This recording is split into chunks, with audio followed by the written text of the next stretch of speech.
Welcome back to 30 Things to Store, where every day we are giving you some tips on how to store things that you probably have around your home. Today is day 19, and we are talking about food, particularly shelf-stable items that you might keep in your cabinets or in a pantry. So I'm going to give you just a couple of little tips today. One thing people ask me about is, what's the best way to store these little packets? Maybe they're a chili mix, a spice mix, salad dressing. They're kind of hard to store on a shelf because they slosh around, they fall over. So if you have a lot, you can keep them in a container. But if you just have a few, one of the best things you can do is grab a big binder clip or a bag clip that has a hole in the handle, clip them together, and literally you can put a push pin in the wall of your cabinet, on the back of the door, on the wall of your pantry, and hang them up. Super easy. No shelf space taken up by them. So that's a great tip. Another thing that almost all of us have is canned goods.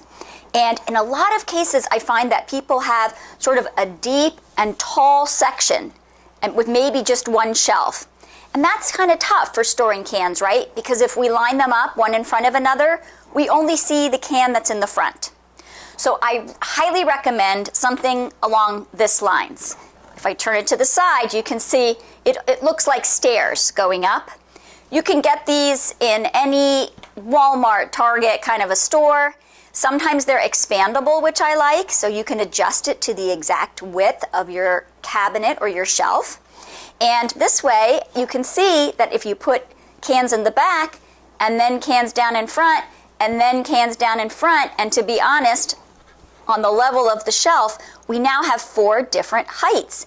So when I look into that deep cabinet, I can see everything instead of just the cans that are in front. And the last tip I have is, if you have items in your pantry that don't sort of stack very well, for example, ramen noodles, right? These don't have a square edge, so they are hard to stack up. I recommend a basket or a box. It doesn't have to be white plastic. It could be clear. A clear shoebox, one of my favorite organizing tools, is perfect. Or it could even be a cardboard box. If it's cardboard, I would label it so that you know what's inside. The beauty of these is, once you line your items up, they stay all together in your pantry, and when you need them, you can take the whole basket off the shelf, look in, and pick the one you want.